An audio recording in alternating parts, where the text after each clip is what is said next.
अस्सलाम वालेकुम प्यारे दोस्तों, आज हम बात करेंगे एक शहजादी का गुलाम से जिना और बिच्छुओं वाली कब्र के बारे में। पूरा वाकया जानने के लिए वीडियो को आखिर तक जरूर देखें और अगर आपने इस वीडियो को लाइक नहीं किया है तो इसको लाइक जरूर करें। प्यारे दोस्तों, कहा जाता है कि किसी मुल्क का एक बादशाह था और उसकी एक खूबसूरत हसीन बेटी थी। उस बादशाह का एक गुलाम था जो हाथियों की देखभाल किया करता था और अच्छी तरह से जानता था कि किस तरह हाथियों को काबू में रखना है। वो गुलाम जो जवानी के आलम में था, उसने एक बार बादशाह की बेटी को देख लिया जब वो हाथी पर सवार होकर सैर के लिए निकली थी। जब गुलाम ने उसको पहली बार देखा तो उस पर फिदा हो गया।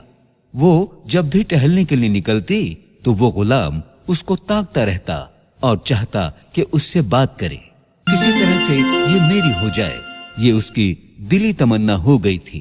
गुलाम की हैसियत तो ये नहीं थी कि बादशाह से उसकी बेटी का रिश्ता मांगता, लेकिन ऐसा हो सकता था कि अगर शहजादी उसको पसंद कर लेती तो बादशाह को उसकी बात माननी पड़ती।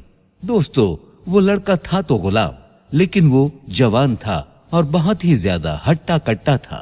देखने में कोई शहजादा ही लगता था। एक दिन उसने अपने साथियों से मशवरा किया कि मुझे बादशाह की बेटी से मोहब्बत हो गई है।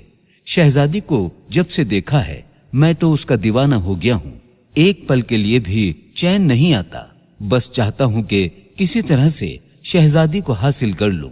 उसके साथियों ने कहा कि तुम्हारा दिमाग तो ठीक है, बादशाह को अगर तुमने बता दिया तो वो तुम्हें जिंदा आग में जला देगा। तुम जानते तो हो बादशाह हर बात की सजा कितनी भयानक देता है। लेकिन वो तो जिद्दी था और उसने दिल में तय कर लिया था कि कुछ भी हो जाए, चाहे मैं आग में जला दिया जाऊं, लेकिन मुझे शहजादी को हर कीमत पे हासिल करना है। एक दिन शहजादी जंगल की सैर के लिए निकली तो गुलाम उसके पीछे आहिस्ता आहिस्ता चलता रहा। उसने एक चालाकी की थी। जहां जहां से हाथी को गुजरना था वहां वहां उसने कांटे बिछा दिए थे। जाहिर सी बात है, एक कांटा नहीं तो दूसरा कांटा तो हाथी को जरूर चुभना था और यही हुआ। उसका मंसूबा कामयाब हो गया। शहजादी हाथी पर सवार हरे भरे जंगल के खूबसूरत माहौल को देख रही थी कि अचानक हाथी ने जोर से चिंगाड़ लगाई। उसके पैर में कांटा घुस गया था। वहां पर तो शहजादी का कोई खादिम भी नहीं था जो उसकी मदद के लिए आता। अब वो गुलाम मौका देखकर दौड़ता हुआ हाथी के पैरों के पास आ गया। गुलाम जानता था कि हाथी को कैसे काबू किया जाए। यहाँ पर शहजादी तो बौखलाई हुई थी। गुलाम ने चालाकी से कांटा निकाल दिया और वो हाथी पुरसुकून हो गया। शहजादी इतना खुश हुई कि हाथी से नीचे उतर आई। वो नहीं जानती थी कि वो गुलाम उसी के महल में काम करता है और उसको न जाने कितने दिनों से देख रहा है। उसने पहली बार उस नौजवान को देखा तो उसके हुस्न को देखकर वो भी दीवानी हो गई। वो समझ रही थी कि वो कोई शहजादा है, लेकिन वो शहजादा नहीं था, वो तो उनका खादिम था। शहजादी उसके इश्क में मुब्तला हो गई। वो नहीं चाहती थी कि वो नौजवान उसकी नजरों से एक पल के लिए भी दूर जाए। उसने कहा कि तुम कहाँ रहते हो? तो वो कहने लगा कि मैं आपके महल में काम करता हूँ। शहजादे ने कहा, क्या तुम कोई शहजादे नहीं हो? उसने कहा, नहीं, बल्कि मैं तो आपके महल में हाथियों को संभालता हूँ। इसी वजह से ये हाथी मेरे काबू में आ पाया। शहजादे ने कहा, तुमने तो बहुत बेहतरीन काम किया है। मेरे वालिद साहब तुमसे बहुत खुश होंगे। वो उससे बातें करते करते इतना गुम हो गई कि उसको पता ही नहीं चला कि रात का अंधेरा फैल चुका है। उस गुलाम ने कहा, शहजादी, इस वक्त जंगल से बाहर निकलना तो ठीक नहीं है।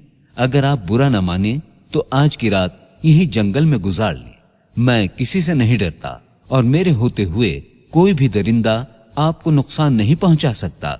ये मेरा आपसे वादा है। शहजादी तो पहले से ही उससे मोहब्बत कर बैठी थी। वो जो कह रहा था वो उसकी बात मानती गई, यहाँ तक कि उसका इरादा उसके साथ जिनाकारी करने का था। दोनों एक दूजे में ऐसे गुम हुए कि जिना कर बैठे। अब गुलाम काफी परेशान हुआ کہ शहजादी और मैं ऐसा काम कर चुके हैं जिसके लिए बादशाह कभी माफ नहीं करेंगे। सुबह हुई तो उसने शहजादी से कहा, आप तो इतने बड़े मुल्क की शहजादी हैं और मैं आपका गुलाम, क्या आपके अब्बा मुझे कबूल करेंगे? आपके और मेरे दरमियान जो ताल्लुक बन चुका है उसकी सजा तो बहुत सख्त होगी। तो वो कहने लगी, नहीं, सजा नहीं मिलेगी, क्योंकि मैं जो चाहती हूँ मेरे अब्बा वही करते हैं। मैंने तुम्हें पसंद किया है और मैं अपने अब्बा जान से तुम्हारी सिफारिश करूंगी, लेकिन उसके लिए पहले तुम्हें मेरे अब्बा जान के पास जाना पड़ेगा। उसने कहा कि ठीक है।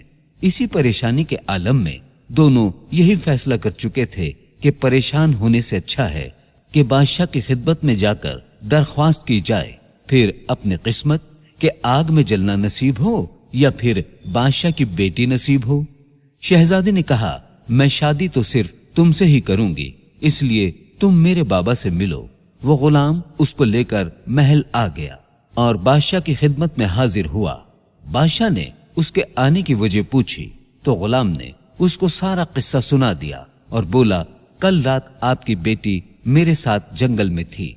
उसने कहा, बादशाह सलामत, जान की अमान हो, आपकी बेटी का निकाह आप मुझसे कर दें तो मुझ पर एहसान होगा। मैं उससे मोहब्बत करता हूँ और वो भी मुझे चाहती है। बादशाह को बहुत गुस्सा आया कि अपनी हैसियत देख और मेरी हैसियत देख। बादशाह ने सोचना शुरू कर दिया कि अब इस गुलाम को क्या जवाब दूं। इसने मुझ पर एहसान किया है, मेरी बेटी की जान बचाकर। बादशाह ने शहजादी को दरबार में बुलाया और कहा, क्या तुम भी इसे पसंद करती हो? तो वो कहने लगी, जी हाँ, मैं भी इससे निकाह करना चाहती हूँ और इसके बगैर अब मैं नहीं रह सकती। बादशाह समझ गया उसकी बेटी का जो फैसला है वो अटल है और अब वो अपने फैसले से पीछे नहीं हटेगी और उसको वरगलाने वाला यही गुलाम है। बादशाह ने सोच लिया कि मैं इसके सामने ऐसी शर्त रखूंगा जिसको ये कभी भी पूरी नहीं कर पाएगा। उसने कहा, तुम मेरी एक शर्त पूरी कर दो तो मैं तुम्हारा निकाह अपनी इकलौती बेटी से कर दूंगा। अगर शर्त पूरी ना हो सकी तो याद रखना, हमारे कानून के मुताबिक जलती हुई आग में तुम्हें डाला जाएगा। फैसला तुम्हारे हाथ में है। बादशाह ने उसको शर्त बताई कि तुम कहीं से भी 2 बोरी बिच्छू भर कर ले आओ तो तुम्हारी शादी अपनी बेटी के साथ कर दूंगा, वरना आग में जलने के लिए तैयार रहना। बादशाह ने ये शर्त इसलिए रखी थी कि इतने ज्यादा बिच्छू वो इकट्ठे करके कभी नहीं ला सकता।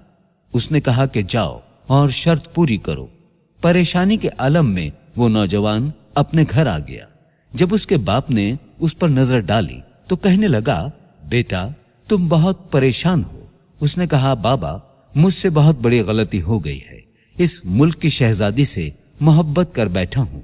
मोहब्बत ही मोहब्बत में मैं उसके साथ एक ऐसा काम कर चुका हूँ जिसकी सजा बादशाह मुझे बहुत सख्त देंगे। मैंने अभी उसको ये बात नहीं बताई, बस उनसे मैंने इस बात का जिक्र किया कि मैं उनकी बेटी से निकाह करना चाहता हूँ। बाप अपने बेटे की बात से बहुत नाराज हुआ। उसने कहा, मेरे बेटे, मेरी तरबियत तो ऐसी नहीं थी कि तुम एक शहजादी के इश्क में गिरफ्तार होकर जिनाकारी करो। तुमने ऐसा क्यों किया जो कि हमारे दीन में बिल्कुल हराम काम है? तुमने वो हरामकारी कर ली। उसने कहा, लेकिन बाबा अब मैं क्या करूं? मैं शादी तो उसी शहजादी से करना चाहता हूं ताकि उनकी कोई बदनामी ना हो। लोगों को पता चलेगा तो उनकी बहुत बदनामी होगी।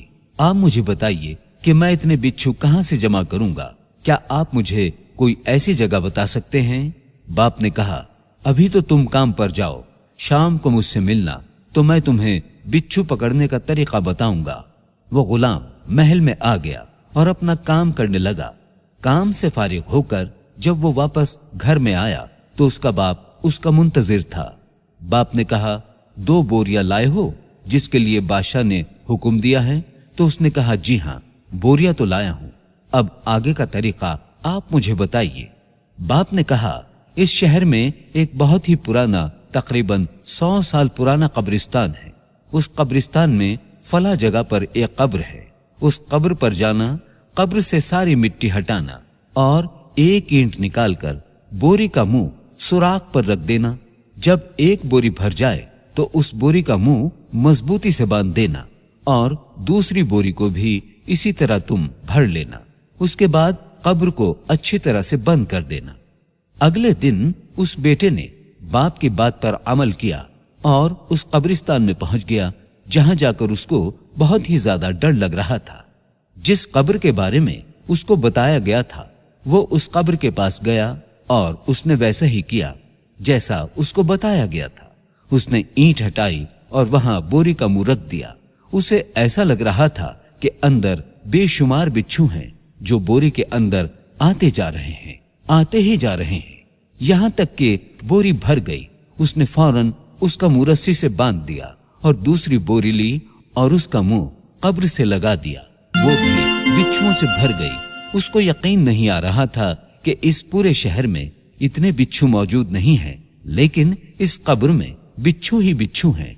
आखिर कब्र वाले ने ऐसा कौन सा काम किया था जिसकी वजह से उसे ये अजाब मिल रहा है कि इसके कब्र में बिच्छू ही बिच्छू हैं। बहरहाल जब दोनों बोरियां भरकर वो बादशाह के सामने हाजिर हुआ तो बादशाह बहुत हैरान और परेशान हुआ और कहा, तुम ये दोनों बोरियां आखिर कहां से भरकर लाए हो? तो उसने बता दिया कि एक ऐसा कब्रिस्तान है जो इस शहर में मौजूद है, उसमें एक पुरानी कब्र है। उस कब्र के बारे में मुझे मेरे बाबा ने बताया था। बादशाह ने कहा कि फौरन अपने बाप को बुला कर लाओ। मैं जानना चाहता हूं जिस कब्र की निशानदेही उसने की है आखिर उसमें बिच्छू क्यों है, और ये बात तुम्हें भी पता होनी चाहिए। ऐसा लग रहा था कि बादशाह को ये बात मालूम हो, लेकिन वो उसके बाप के मुंह से उस तक ये बात पहुंचाना चाहता था। उस लड़के ने अपने वालिद साहब को बुलाया। शहजादी भी वहां मौजूद थी और सारे दरबारी भी मौजूद थे। बादशाह ने कहा, आप इसके वालिद साहब हैं? आप जानते हैं उस कब्र में बिच्छू क्यों मौजूद हैं? तो वो कहने लगे, जी हाँ, मैं जानता हूं, तभी तो अपने बेटे को वहां भेजा। बादशाह ने कहा, तो क्या आप मेरी शर्त को पूरा करना चाहते थे या अपने बेटे को कुछ सिखाना चाहते थे कि इसने जो गुनाह कबीरा मेरी बेटी के साथ किया है उसकी सजा क्या हो सकती है? बाप ने कहा, यही समझ लीजिए, यानी मैं अपने बेटे को सिखाना चाहता था। बादशाह ने कहा, बताइए, तमाम दरबारियों को ये बात बताइए, अपने बेटे को और साथ साथ मेरी बेटी को भी बताइए। तो उस बूढ़े ने बताना शुरू किया कि बेटा, तुम जिस कब्र से बिच्छू भर कर लाए हो और जहां पर बिच्छू की इतनी तादाद है कि 2 बोरियां भर गईं, यकीन करो अगर तुम 100 बोरियां भी भर लाते तो बोरियां भर जाती, क्योंकि कब्र वाले ने गुनाह कबीरा किया है। बेटे ने कहा, अब्बा जान, कौन सा गुनाह कबीरा? बाप ने कहा, जिनाकारी। एक बार नहीं बल्कि हर रात वो जिनाकारी करता था, बदकारी करता था, तवाइफों के पास जाता था। इसी वजह से जब उसकी मौत हुई तो उस वक्त भी वो जिनाकारी कर रहा था। वो लड़का बादशाह के पास आया और कहने लगा, मुझे माफ कर दो, मैं जानता हूं मेरी कब्र में भी बिच्छू ही आएंगे, क्योंकि मैंने भी जिनाकारी की है, गलत काम किया है। अब वो समझ चुका था कि जिना करना कितना बड़ा गुनाह है। वो लड़का बादशाह से कहने लगा कि मैंने बहुत बड़ा गुनाह किया है और मेरी भी कब्र में बिच्छू आएंगे, लेकिन मैं आपकी बेटी से सच में मोहब्बत करता हूँ, सच्ची मोहब्बत करता हूँ। बादशाह ने कहा कि तुमने अनजाने में गलती की है, लेकिन सजा तुम्हें जरूर मिलेगी और 100 कोड़े मारे जाएंगे, और सिर्फ तुम्हें ही नहीं बल्कि मेरी बेटी को भी ये कोड़े लगेंगे। बादशाह ने जल्लादों को हुक्म दिया कि उसकी बेटी और इस लड़के को 100 कोड़े मारे जाएं। उन दोनों को कोड़े मारे गए। शहजादी बिल्कुल निढाल थी, लेकिन क्योंकि वो ऐसा अमल कर चुकी थी तो उसको ये सजा मिलना जरूरी थी। उसके बाद बादशाह ने कहा, 1 महीना तुम दोनों तौबा इस्तगफार करो, जितना गिड़गिड़ा कर माफी मांग सकते हो अल्लाह ताला से माफी मांगो। अगर तुम्हारी मोहब्बत सच्ची है तो तुम दोनों मिलोगे। और फिर बादशाह ने खुशी खुशी अपनी बेटी की शादी उस गुलाम से कर दी। तो दोस्तों, देखा आपने कि जिना करने वाले की कब्र में बिच्छू ही बिच्छू थे। उस लड़के ने कब्र से 2 बोरी बिच्छू भरे, लेकिन अगर 100 बोरियां भी भरता तो वो भी भर जाती। उस जिनाखोर का कब्र में क्या होता होगा आप खुद सोच सकते हैं। अल्लाह पाक हमें नेक अमल करने اور برائی سے بچنے کی توفیق عطا فرمائے۔ آمین، اللہم آمین۔